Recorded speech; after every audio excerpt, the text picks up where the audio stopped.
সূরা বনী ইসরাঈল। রহমান রহিম আল্লাহ তাআলার নামে।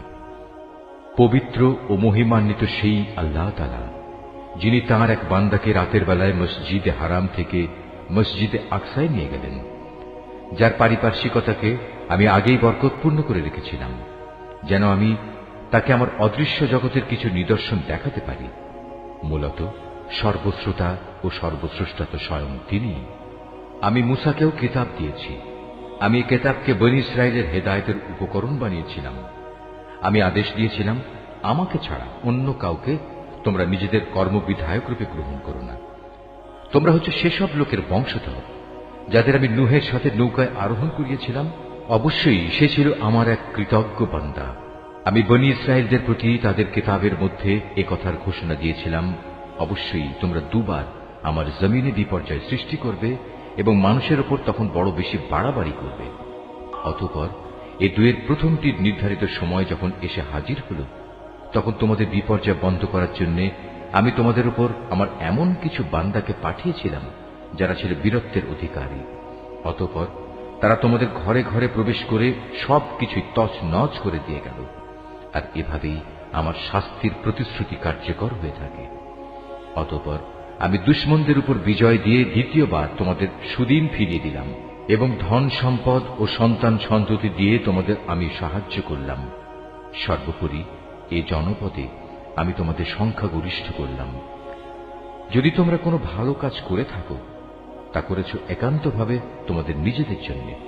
অপরদিকে তোমাদের কেউ যদি কোনো মন্দ কাজ করে থাকো, তার দায়িত্ব একান্তভাবে তার নিজের। অতঃপর যখন আমার দ্বিতীয় প্রতিশ্রুতির সময় হাজির হল, তখন আমি আর এক দলকে তোমাদের মোকাবেলার জন্য পাঠিয়েছিলাম, যেন তারা তোমাদের মুখমণ্ডল কালিমাচ্ছন্ন করে দেয়। যেমন করে প্রথমবার এ ব্যক্তিরা মসজিদে আকসায় প্রবেশ করেছে এবং এর প্রচুর ক্ষতি সাধন করেছে, আবারও যেন তারা মসজিদে প্রবেশ করতে পারে এবং যে যে জিনিসের উপর তারা অধিকার জমাতে পারে তাই যেন তারা ধ্বংস করে দিতে পারে। সম্ভবত এর মাধ্যমে আল্লাহ তাআলা তোমাদের উপর অনুগ্রহ করবেন। আর তোমরা যদি আবার বিদ্রোহের দিকে ফিরে যাও, তাহলে আমিও আমার শাস্তির পুনরাবৃত্তি করব। আর আমি তো কাফেরদের জন্য জাহান্নামকে তাদের চির কারাগারে পরিণত করে দেখেছি। অবশ্যই এ কোরআন এমন এক পথের দিকে নির্দেশনা দেয় যা অতি সরল ও মজবুত, এবং যেসব ইমানদার মানুষ নেক আমল করে, এ কিতাব তাদের এ সুসংবাদ দেয় যে তাদের জন্য আল্লাহর কাছে এক মহাপুরস্কার রয়েছে। অপরদিকে যারা পরকালে বিশ্বাস করে না, আমি তাদের জন্য এক কঠিন আযাব প্রস্তুত করে রেখেছি। আর মানুষ যেভাবে নিজের জন্য না বুঝে অকল্যাণ কামনা করে, তেমনি সে তার নিজের জন্য বুঝে সুঝে কিছু কল্যাণও কামনা করে। আসলে মানুষ কাঙ্ক্ষিত বস্তুর জন্য এমনিই তাড়াহুড়ো করে। আমি রাত ও দিনকে আমার কুদরতের দুটো নিদর্শন বানিয়ে রেখেছি। অতঃপর রাতের নিদর্শন আমি বিলীন করে দিয়েছি এবং দিনের নিদর্শনকে আমি করেছি আলোকময়, যাতে করে এর আলোতে তোমরা তোমাদের মালিকের রিজিক সংগ্রহ করতে পারো। সর্বোপরি তোমরা এর মাধ্যমে বছরের গণনা ও এর হিসাবও জানতে পারো। আর এর সব কয়টি বিষয়ই আমি খুলে খুলে বর্ণনা করেছি। প্রত্যেক মানুষের ভাগ্যলিপি আমি তার গলায় হারের মতো করে ঝুলিয়ে রেখেছি। কিয়ামতের দিন তার জন্য আমল নামার একটি গ্রন্থ আমি তার সামনে বের করে দেব। সে তা তার সামনে খোলা অবস্থায় পড়ে থাকতে দেখবে। আমি তাকে বলবো, পড়ো, এ হচ্ছে তোমার আমল নামা। আজ নিজের হিসাবের জন্য তুমি একাই যথেষ্ট। যে ব্যক্তি হিদায়াতের পথে চলবে, সে তো চলবে একান্তভাবে নিজের ভালোর জন্য। যে ব্যক্তি গোমরাহ হবে, তার গোমরাহির দায়িত্ব অবশ্যই তার উপর। আসল কথা হচ্ছে, সেদিন কেউই অন্য কারো গুনাহের ভার বইবে না। আর আমি কখনোই কোনো জাতিকে আযাব দেই না, যতক্ষণ না আমি সেখানে আযাব থেকে সতর্ককারী কোনো রাসূল না পাঠাই। আমি যখন কোনো জনপদকে ধ্বংস করতে চাই, তখন তার বিত্তশালী লোকদের ভালো কাজের আদেশ করি, কিন্তু তা না করে সেখানে তারা গুনাহের কাজ করতে শুরু করে। অতঃপর এজন্য সেখানে আমার আযাবের ফয়সালা প্রতিষ্ঠিত হয়ে যায়। পরিশেষে আমি তা সম্পূর্ণরূপে বিনাশ করে দেই। নূহের পর আমি এই একই কারণে কত মানব গোষ্ঠীকে ধ্বংস করে দিয়েছি। হে নবী, তোমার মালিক তার বান্দাদের গুনাহের খবর রাখা ও তা পর্যবেক্ষণ করার জন্য একাই যথেষ্ট। কোন ব্যক্তি দ্রুত দুনিয়ার সুখ সম্ভোগ পেতে চাইলে আমি তাকে এখানে তার জন্য যতটুকু দিতে চাই, তা সত্য দিয়ে দেই, কিন্তু পরিশেষে তার জন্য জাহান্নামী নির্ধারণ করে রাখি, যেখানে সে প্রবেশ করবে একান্ত নিন্দিত, অপমানিত ও বিতাড়িত অবস্থায়।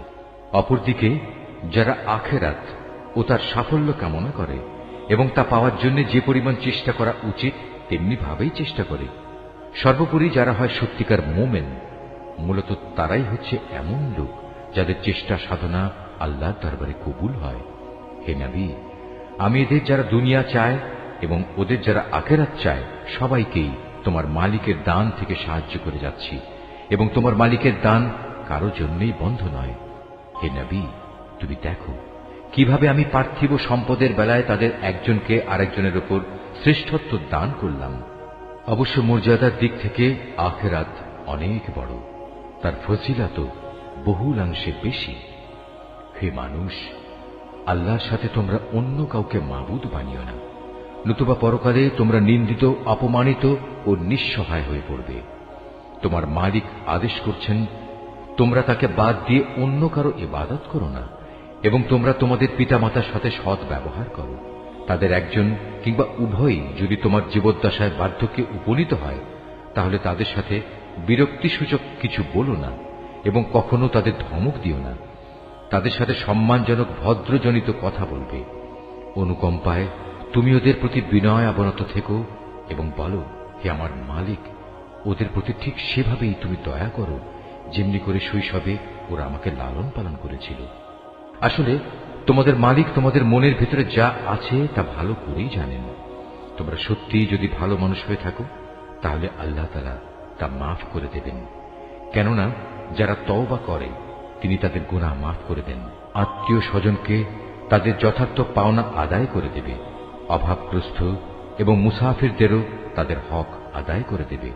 কখনো অপব্যয় করো না। অবশ্যই অপব্যয়কারীরা হচ্ছে শয়তানের ভাই, আর শয়তান হচ্ছে তার মালিকের প্রতি বড়ই অকৃতজ্ঞ। যদি তোমাকে কখনো এ হকদারদের বিমুখ করতেই হয়, এ কারণে যে তাকে দেওয়ার মতো সম্পদ তোমার কাছে নেই এবং তুমি তোমার মালিকের কাছ থেকে অনুগ্রহ কামনা করছো, যা পাওয়ার তুমি আশাও রাখো, তাহলে একান্ত নম্রভাবে তাদের সাথে কথা বলো। কখনো নিজের ব্যয়ের হাত গর্দানের সাথে বেঁধে রেখো না, যাতে কার কোনো প্রকাশ পায়, আবার তা সম্পূর্ণ খুলেও রেখো না, অন্যথায় বেশি খরচ করার কারণে তুমি নিন্দিত, নিঃস্ব হয়ে যাবে। তোমার মালিক যাকে চান তার রিজিক বাড়িয়ে দেন, আবার যাকে চান তাকে তা কম করে দেন। অবশ্যই তিনি তার বান্দাদের প্রয়োজন সম্পর্কে ভালোভাবেই জানেন এবং তাদের অবস্থাও তিনি দেখেন। তোমরা তোমাদের সন্তানদের কখনো দারিদ্র্যের ভয়ে হত্যা করো না। আমি যেমন তাদের রিজিক দান করি, তেমনি তোমাদেরও কেবল আমিই রিজিক দান করি। রিজিকের ভয়ে তাদের হত্যা করা হবে অবশ্যই একটি মহাপাপ। তোমরা ব্যভিচারের ধারে কাছেও যেও না। নিঃসন্দেহে এ হচ্ছে একটি অশ্লীল কাজ এবং নিকৃষ্ট পথ। কোন জীবনকে অন্যায়ভাবে হত্যা করো না, যা আল্লাহ তাআলা হারাম করেছেন।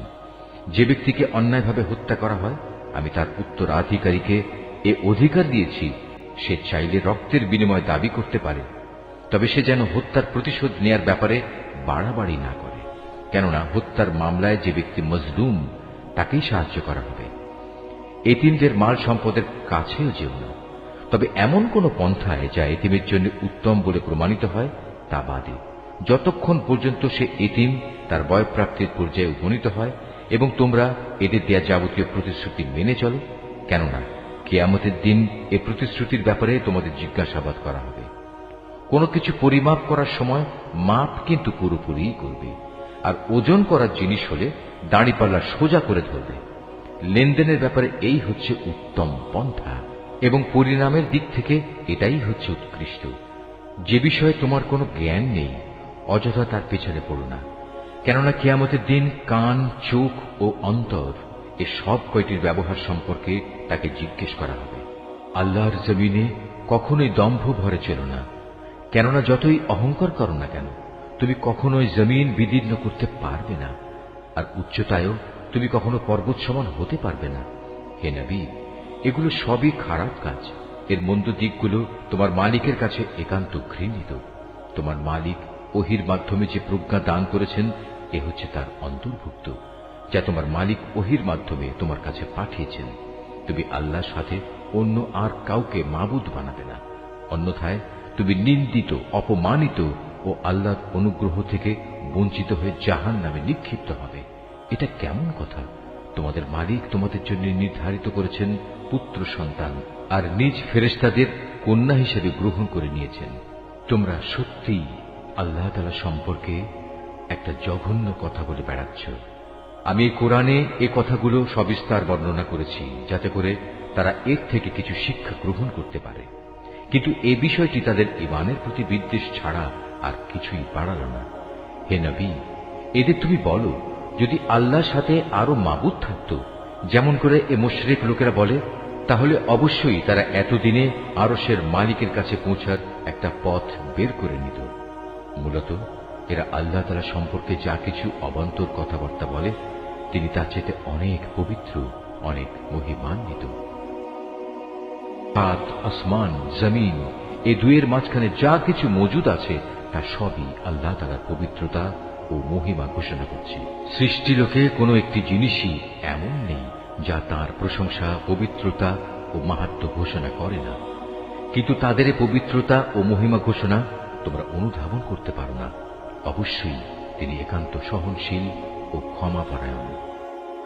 হে নবী, যখন তুমি কোরআন পাঠ করো তখন তোমার ও যারা পরকালের উপর বিশ্বাস করে না তাদের মাঝে আমি একটি প্রচ্ছন্ন পর্দা এঁটে দিই। আমি তাদের অন্তরের উপর এক ধরনের আবরণ রেখে দিই, ওদের কানে এনে দিই বধিরতা, যাতে করে ওরা তা উপলব্ধি করতে না পারে। তাই তুমি দেখবে যখন তুমি কোরআনে এক আল্লাহ তাআলার কথা স্মরণ করতে থাকো তখন তারা তোমার কাছ থেকে সরে পড়ে। আমি ভালো করেই জানি যখন ওরা কান পেতে তোমার কথা শোনে, তখন ওরা কান পেতে কি কথা শোনে আমি এও জানি। যখন এই জালেমরা নিজেদের মধ্যে সলা পরামর্শ করে বলে, তোমরা তো একজন জাদুগ্রস্ত লোকেরই অনুসরণ করে চলেছ, হে নবী দেখো এরা তোমার ব্যাপারে কি ধরনের উপমা তৈরি করেছে। মূলত এসব কারণেই এরা গোমরা হয়ে গেছে, অতএব এরা সঠিক পথের সন্ধান পাবে না। এ মূর্খ লোকেরা বলে, আমরা মৃত্যুর পর হাড্ডিতে পরিণত হয়ে পচে গেলেও কি নতুন সৃষ্টিরূপে পুনরায় উত্থিত হব? তুমি তাদের বলো, মৃত্যুর পর তোমরা পাথর হয়ে যাও কিংবা লোহায় পরিণত হও, সর্বাবস্থায় তোমরা পুনরুত্থিত হবে। কিংবা এমন কিছু সৃষ্টি তোমাদের ধারণায় যার বাস্তবায়ন হওয়া খুবই কঠিন। অচিরেই তারা বলবে, অবস্থা এমন হলে কে আমাদের পুনরায় জীবিত করবে? তুমি বলো, হ্যাঁ তিনিই করবেন, যিনি তোমাদের প্রথমবার সৃষ্টি করেছেন। অতঃপর তুমি দেখবে তারা তোমার সামনে মাথা নাড়াবে এবং বলবে, তাহলে কবে হবে এসব কিছু? তুমি বলো, সম্ভবত সেদিন খুব শীঘ্রই সংঘটিত হবে, যেদিন আল্লাহ তাআলা তোমাদের ডাক দেবেন এবং তোমরা সবাই তার প্রশংসা করতে করতে তার ডাকে সাড়া দেবে। আর তোমরা ভাববে সামান্য কিছু সময়ই তোমরা কবরে কাটিয়ে এসেছ। হে নবী, আমার বান্দাদের বলে দাও তারা যেন কথা বলার সময় এমন সব কথা বলে যা উত্তম, কেননা শয়তান খারাপ কথা দ্বারা তাদের মাঝে বিভেদ সৃষ্টির উস্কানি দেয়, আর শয়তান তো হচ্ছে মানুষের প্রকাশ্য দুশমন। হে মানুষ, তোমাদের মালিক তোমাদের সম্পর্কে ভালো করেই জানেন। তিনি চাইলে তোমাদের উপর দয়া করেন, আবার চাইলে তিনি তোমাদের শাস্তি দেন। হে নবী, আমি তো তোমাকে তাদের উপর কোনো অভিভাবক করে পাঠাইনি। তোমার মালিক তাদের ভালো করেই জানেন যা আসমান সমূহ ও জমিনের মাঝে মজুদ রয়েছে। আমি এক একজন নবীকে এক একজনের উপর মর্যাদা দান করেছি। এমনি ভাবেই আমি দাউদকে জবুর কিতাব দান করে মর্যাদাবান করেছি। হে নবী, এদের বলো, তোমরা আল্লাহকে বাদ দিয়ে যাদের মাবুদ মনে করে ডাকো তাদের ডেকে দেখো, দেখবে তারা তোমাদের কষ্ট দূর করা কিংবা তা বদলে দেওয়ার কোনো ক্ষমতাই রাখে না। ওরা যাদের ডাকে তারা স্বয়ং নিজেরাই তো তাদের মালিকের কাছে পৌঁছার উসিলা তালাশ করতে থাকে। তারা দেখতে চায় তাদের মধ্যে কে আল্লাহ তাআলার নিকটতর হতে পারে এবং তারা তাঁরই দয়া প্রত্যাশা করে, তার আযাবকে ভয় করে। মূলত তোমার মালিকের আযাব এমনই একটি বিষয় যা একান্ত ভীতিপ্রদ। এমন কোন একটি জনপদ নেই যা আমি কিয়ামতের দিন আসার আগেই ধ্বংস করে দেব না, কিংবা তাদের আমি কঠোর আযাব দেব না। এসব কথা তো আমার পাঠানো কিতাবেই লিপিবদ্ধ আছে। আমাকে আযাবের নিদর্শন সমূহ পাঠানো থেকে এছাড়া অন্য কোনো কিছুই নিবৃত্ত করতে পারেনি যে তাদের আগের লোকেরা তা অস্বীকার করেছে। আমি সামুদ জাতিকে দৃশ্যমান নিদর্শন হিসেবে একটি উষ্ট্রি পাঠিয়েছিলাম, অতঃপর তারা আমার সেই নিদর্শনের সাথে জুলুম করেছে। আসলে আমি ভয় দেখানোর জন্যই তাদের কাছে আযাবের নিদর্শন সমূহ পাঠাই। হে নবী, স্মরণ করো যখন আমি তোমাকে বলেছিলাম তোমার মালিক জ্ঞানের পরিধি দিয়ে সব মানুষদের পরিবেষ্টন করে আছেন। যে স্বপ্ন আমি তোমাকে দেখিয়েছিলাম তাকে আমি আসলে মানুষদের জন্য পরীক্ষার বিষয় বানিয়ে দিয়েছিলাম, এবং সে গাছকেও পরীক্ষার কারণ বানিয়েছি, যার প্রতি কোরআনে অভিশাপ দেওয়া হয়েছে। এভাবেই আমি তাদের ভয় দেখাই। মূলত আমার ভয় দেখানো তাদের গুমরাহি কেবল বাড়িয়ে দিয়েছে। স্মরণ করো যখন আমি ফেরেশতাদের বললাম তোমরা আদমকে সাজদা করো, তখন তারা সবাই আমার আদেশে সাজদা করল, ইবলিস ছাড়া। সে বলল, আমি কিভাবে তাকে সিজদা করব যাকে তুমি মাটি থেকে সৃষ্টি করেছ? সে বলল, তুমি কি একে দেখেছ যাকে তুমি আমার উপর মর্যাদা দান করলে?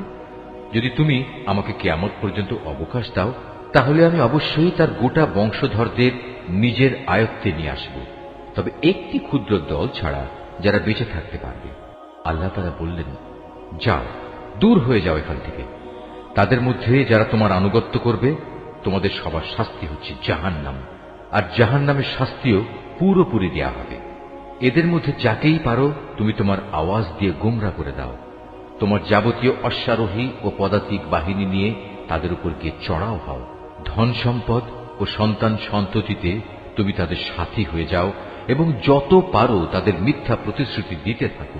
আর শয়তান তাদের যে প্রতিশ্রুতি দেয় তা প্রতারণা ছাড়া আর কিছুই নয়।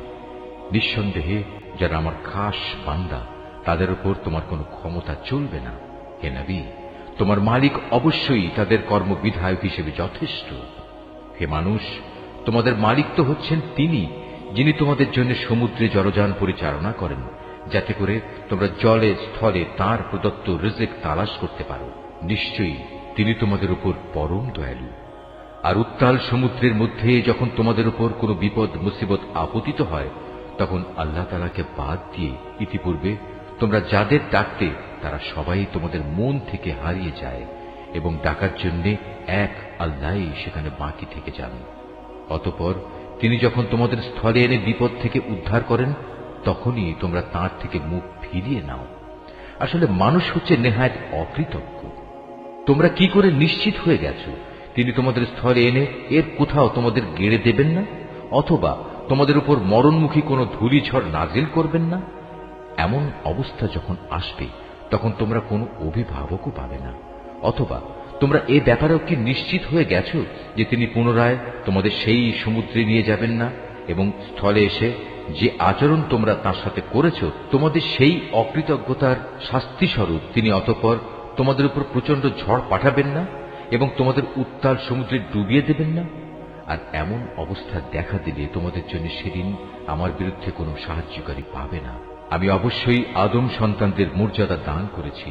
স্থলে ও সমুদ্রে আমি ওদের চলাচলের বাহন দিয়েছি এবং তাদের পবিত্র জিনিসসমূহ দিয়ে আমি রিজিক দান করেছি। অতঃপর আমি অন্য যত কিছু সৃষ্টি করেছি তার অধিকাংশের উপরই আমি তাদের শ্রেষ্ঠত্ব দান করেছি। যেদিন আমি প্রত্যেক জাতিকে তাদের নেতাদের সাথে ডাকব, সেদিন যাদের আমলনামা তাদের ডান হাতে দেয়া হবে তারা খুশি হয়ে তা পড়তে শুরু করবে। তাদের উপর সেদিন বিন্দু মাত্র জুলুম করা হবে না। যে ব্যক্তি জেনে বুঝে এই দুনিয়ায় সত্য থেকে অন্ধ হয়ে থেকেছে, পরকালেও সে আল্লাহর নিয়ামত থেকে অন্ধ থেকে যাবে এবং হেদায়েত থেকেও সে হবে পথহারা। হে নবী, আমি তোমার প্রতি যে ওহী পাঠিয়েছি তার প্রচার ও প্রতিষ্ঠা থেকে তোমার পদস্খলন ঘটাবার ব্যাপারে এরা কোনো প্রকার চেষ্টা থেকেই বিরত থাকেনি, যাতে করে তুমি ওহীর বদলে আমার সম্পর্কে কিছু মিথ্যা কথা বানাতে শুরু করো।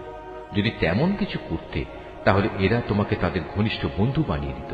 যদি আমি তোমাকে তখন অবিচল না রাখতাম তাহলে তুমি অবশ্যই তাদের দিকে সামান্য কিছুটা হলেও ঝুঁকে পড়তে। আর এমনটি যদি হতো তাহলে এ জীবনে যেমন আমি তোমাকে দ্বিগুণ শাস্তি আস্বাদন করাতাম, তেমনি মৃত্যু পরবর্তী কালেও আমি তোমাকে দ্বিগুণ শাস্তি আস্বাদন করাতাম। তুমি আমার বিরুদ্ধে তখন কোনোই সাহায্যকারী পেতে না। হে নবী, এরা এ ব্যাপারেও কোনো চেষ্টা ত্রুটি করেনি যে তোমাকে এ ভূখণ্ড থেকে উৎখাত করে এর বাইরে কোথাও ফেলে দেবে। যদি তেমনটি হতো তাহলে তোমার পরে তারা নিজেরাও সেখানে সামান্য কিছুক্ষণই মাত্র টিকে থাকতে পারত। তোমার আগে আমি যত নবী রসুল পাঠিয়েছিলাম তাদের ব্যাপারে এই ছিল আমার নিয়ম, আর তুমি আমার সে নিয়মের কখনো রদবদল দেখতে পাবে না। হে নবী, সূর্য ঢলে যাওয়ার পর থেকে রাতের অন্ধকার পর্যন্ত সময়ের ভেতর নামাজ প্রতিষ্ঠা করবে এবং ফজরের সময় কোরআন তেলাওয়াত জারি রাখবে। অবশ্য ফজরের কোরআন তেলাওয়াত সহজেই পরিলক্ষিত হয়। রাতের কিছু অংশে তাহাজ্জুদ নামাজ প্রতিষ্ঠা করো, এটা তোমার জন্য ফরজ নামাজের অতিরিক্ত একটা নামাজ। আশা করা যায় তোমার মালিক এর বরকত দ্বারা তোমাকে প্রশংসিত মর্যাদায় প্রতিষ্ঠিত করবেন। তুমি বলো, হে আমার মালিক, যেখানেই আমাকে নিয়ে যাও না কেন তুমি আমাকে সত্যের সাথে নিয়ে যাও, এবং যেখান থেকেই আমাকে বের করো না কেন সত্যের সাথেই বের করো, এবং তোমার কাছ থেকে আমার জন্য একটি সাহায্যকারী রাষ্ট্রশক্তি প্রদান করো। তুমি ঘোষণা দাও, সত্য এসে গেছে এবং মিথ্যা চিরতরে বিলুপ্ত হয়ে গেছে। অবশ্য মিথ্যাকে বিলুপ্ত হতেই হবে। আমি কোরআনে যা কিছু নাজিল করি তা হচ্ছে ঈমানদারদের জন্য তাদের রোগের উপশমকারী ও রহমত, কিন্তু এ সত্ত্বেও তা জালেমদের জন্য ক্ষতি ছাড়া আর কিছুই বৃদ্ধি করে না। যখন আমি মানুষদের উপর কোন রকম অনুগ্রহ করি তখন তারা কৃতজ্ঞতার বদলে আমার দিক থেকে মুখ ফিরিয়ে নেয় এবং নিজেকে দূরে সরিয়ে নিয়ে যায়। আবার যখন কোন রকম কষ্ট মুসিবত তাকে স্পর্শ করে তখন সে একেবারে নিরাশ হয়ে পড়ে। নবী, এতে তুমি বলো, প্রত্যেক ব্যক্তি নিজ প্রকৃতির উপর কাজ করে যাচ্ছে, অতঃপর তোমাদের মালিক ভালো করে জানেন কে সঠিক পথের উপর রয়েছে। হে নবী, এরা তোমার কাছে জানতে চায় রূহ কি জিনিস। তুমি এদের বলো, রূহ হচ্ছে আমার মালিকের আদেশ সম্পর্কিত একটি বিষয়। আসলে সৃষ্টি রহস্য সম্পর্কে তোমাদের যা কিছু জ্ঞান দেয়া হয়েছে তা নিতান্ত কম। তারপরেও আমি তোমার প্রতি যে কতটুকু ওহী পাঠিয়েছি, যদি আমি চাইতাম তা অবশ্যই তোমার উপর থেকে প্রত্যাহার করে নিতে পারতাম, আর তেমন কিছু হলে তুমি আমার মোকাবেলায় কোনোই সাহায্যকারী পেতে না। কিন্তু এটা হচ্ছে তোমার মালিকের একান্ত দয়া, এতে কোনো সন্দেহ নেই। তোমার উপর তার অনুগ্রহ অনেক বড়। তুমি তাদের এও বলো, যদি সব মানুষ ও জিন এ কাজের জন্য একত্রিত হয় যে তারা এই কোরআনের অনুরূপ কোনো কিছু বানিয়ে আনবে, তাতেও তারা এর মতো কিছু তৈরি করে আনতে পারবে না। যদিও এ ব্যাপারে তারা একে অপরের সাহায্যকারী হয়, তবুও নয়। আমি কোরআনের মধ্যে মানুষদের বোঝানোর জন্য বহু উপমা দ্বারা হেদায়েতের বাণী বিশদভাবে বর্ণনা করেছি, কিন্তু অধিকাংশ মানুষই তা অমান্য না করে ক্ষান্ত হল না।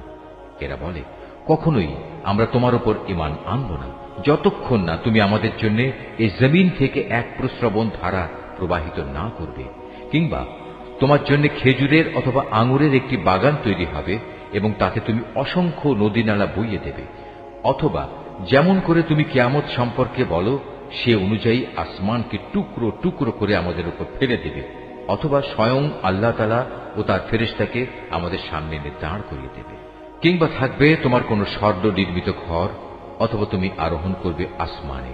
কিন্তু আমরা তোমার আকাশে চড়ার ঘটনাও বিশ্বাস করব না যতক্ষণ না তুমি সেখান থেকে আমাদের জন্য একটি কিতাব নিয়ে আসবে যা আমরা পড়তে পারব। হে নবী, তুমি এদের শুধু এটুকু বলো, মহান পবিত্র আমার আল্লাহ তাআলা, আমি তো কেবল তাঁর পক্ষ থেকে একজন মানুষ, একজন রাসূল বই, কিছুই নই। যখনই মানুষদের কাছে আল্লাহ তাআলার কাছ থেকে হেদায়েত আসত তখন তাদের ঈমান আনা থেকে এছাড়া অন্য কোনো জিনিসই বিরত রাখেনি যে তারা বলতো, আল্লাহ তাআলা আমাদের মতো একজন মানুষকে কি নবী করে পাঠালেন? হে নবী, তুমি তাদের বলো, যদি এই জমিনে ফেরেশতারাই বসবাস করত এবং তারা এখানে নিশ্চিন্তভাবে ঘুরে বেড়াত, তাহলে অবশ্যই আমি তাদের জন্য আসমান থেকে কোনো ফেরেশতাকেই নবী করে পাঠাতাম। তুমি বলো, আমার এবং তোমাদের মাঝে আল্লাহ তাআলাই আমি মনে করি সাক্ষী হিসেবে যথেষ্ট। অবশ্যই তিনি তার বান্দাদের সম্পর্কে জানেন, তিনি তাদের সব আচরণও দেখেন। যাকে আল্লাহ তাআলা হিদায়াত দান করেন সেই মূলত হিদায়াত প্রাপ্ত হয়, আর যাকে তিনি গোমরাহ করেন এমন লোকদের হিদায়াত দানের জন্য হে নবী, তুমি আল্লাহ তাআলা ছাড়া আর অন্য কাউকেই সাহায্যকারী পাবে না। এমন সব গোমরাহ লোকদের আমি কিয়ামতের দিন মুখের উপর ভর দিয়ে চলা অবস্থায় একত্রিত করব। এরা তখন হবে অন্ধ, বোবা ও বধির। এদের সবার ঠিকানা হবে জাহান্নাম। যতবার তা স্তিমিত হয়ে আসবে ততবার আমি তাকে তাদের জন্য প্রজ্বলিত করে আরো বাড়িয়ে দেব। এ হচ্ছে তাদের যথার্থ শাস্তি, কেননা তারা আমার আয়াতসমূহকে অস্বীকার করত। তারা আরো বলতো, মৃত্যুর পর যখন আমরা অস্থিতে পরিণত হয়ে যাব ও চূর্ণ বিচূর্ণ হয়ে যাব, তখনও কি আমরা নতুন সৃষ্টিরূপে উত্থিত হব? এ মূর্খ লোকেরা কি ভেবে দেখেনি আল্লাহ তাআলা, যিনি আসমান সমূহ ও জমিন পয়দা করেছেন, তিনি এই বিষয়ের উপর ক্ষমতা রাখেন যে তাদের মতো মানুষদের তিনি সৃষ্টি করতে পারেন। দ্বিতীয়বার তাদের পয়দা করার একটি ক্ষণ তিনি তাদের জন্য নির্ধারণ করে রেখেছেন, যাতে কোনো রকম সন্দেহের অবকাশ নেই। তথাপি এই জালেম লোকেরা সেই দিনকে অস্বীকার করেই যাচ্ছে। হে নবী, বলো, আমার মালিকের দয়ার ভাণ্ডার যদি তোমাদের করায়ত্তে থাকত, তবে তা ব্যয় হয়ে যাবে, এ ভয়ে তোমরা তা আঁকড়ে রাখতে চাইতে। আসলে মানুষ স্বভাবগতভাবেই অতিশয় কৃপণ। আমি মূসাকে 9টি স্পষ্ট নিদর্শন দিয়েছিলাম। অতএব হে নবী, তুমি স্বয়ং বনী ইসরায়েলদের কাছে এই কথাটা জিজ্ঞেস করো। যখন সে তাদের কাছে নবী হয়ে এসেছিল, তখন ফেরাউন তাকে বলেছিল, হে মূসা, আমি মনে করি তুমি একজন জাদুগ্রস্ত ব্যক্তি। এর জবাবে সে বলেছিল, তুমি একথা ভালো করেই জানো, নবুয়তের প্রমাণ সম্বলিত এসব অন্তর্দৃষ্টি সম্পন্ন জ্ঞান আসমান সমূহ ও জমিনের মালিক ছাড়া আর কেউই নাযিল করেননি। হে ফেরাউন, আমি তো মনে করি তুমি সত্যি ধ্বংস হয়ে গেছ। অতঃপর সে তাদের এ জমিন থেকে উৎখাত করে দিতে চাইল, কিন্তু আমি তাকে এবং যারা তার সঙ্গী সাথী ছিল তাদের সবাইকে এর নাফরমানির জন্য সমুদ্রে ডুবিয়ে দিয়েছি। অতঃপর আমি বনী ইসরায়েলদের বললাম, এবার তোমরা এই জমিনে নির্বিবাদে বসবাস করো। এরপর যখন আখিরাতের প্রতিশ্রুতির সময় আসবে, তখন আমি তোমাদের সবাইকে সংকুচিত করে আমার সামনে নিয়ে আসব। এই কোরআনকে আমি সত্য বাণী সহকারে নাজিল করেছি, তাই তা সত্য নিয়েই নাজিল হয়েছে। আমি তো তোমাকে কেবল জান্নাতের সুসংবাদ দাতা ও জাহান্নামের সতর্ককারী রূপেই প্রেরণ করেছি। এই আয়াতটি যিনি তেলাওয়াত করবেন এবং যিনি এই আয়াতটির তেলাওয়াত শুনবেন, তাদের সবাইকে এখানে একটি সাজদা আদায় করতে হবে। এটা ওয়াজিব। আমি কোরআনকে ভাগে ভাগে বিভক্ত করে দিয়েছি, যাতে করে তুমিও ক্রমে ক্রমে তা মানুষদের সামনে পড়তে পারো, আর এ কারণেই আমি তা পরপর নাজিল করেছি। হে নবী, তুমি বলো, তোমরা এ কোরআনকে মানো কিংবা না মানো, তাতে এর মর্যাদা মোটেই ক্ষুণ্ণ হবে না। যাদের এর আগে আসমানি কিতাবের জ্ঞান দেয়া হয়েছে, তাদের অবস্থা হচ্ছে, যখনই তাদের সামনে এটি পড়া হয়, তারা নিজেদের মুখের উপর সাজদায় লুটিয়ে পড়ে। তখন তারা বলে, আমাদের মালিক পবিত্র, অবশ্যই আমাদের মালিকের ওয়াদা পরিপূর্ণ হবে। আর তারা কাঁদতে কাঁদতে মুখের উপর ভূমিতে লুটিয়ে পড়ে। মূলত এ কোরআন তাদের বিনয়ে বৃদ্ধি করে। তুমি আরো বলো, তোমরা আল্লাহ তাআলাকে আল্লাহ বলে ডাকো কিংবা রহমান, তোমরা যে নামেই তাকে ডাকো, তার সব কটি নামই উত্তম। হে নবী, চিৎকার করে নামাজ পড়ো না, আবার অতিশয় ক্ষীণভাবেও নয়, বরং নামাজ পড়ার সময় এ দুইয়ের মধ্যবর্তী পন্থা অবলম্বন করো। তুমি আরো বলো, সকল প্রশংসা আল্লাহ তাআলার জন্য, যিনি কখনো কোনো সন্তান গ্রহণ করেননি, তার সার্বভৌমত্বে কারোই কোনো অংশীদারিত্ব নেই। তিনি কখনো দুর্দশাগ্রস্তও হন না যে তার কোনো অভিভাবকের প্রয়োজন হয়। তিনি সব কিছুর ঊর্ধ্বে। তুমি শুধু তাঁরই মাহাত্ম্য ঘোষণা করো, পরমতম মাহাত্ম্য।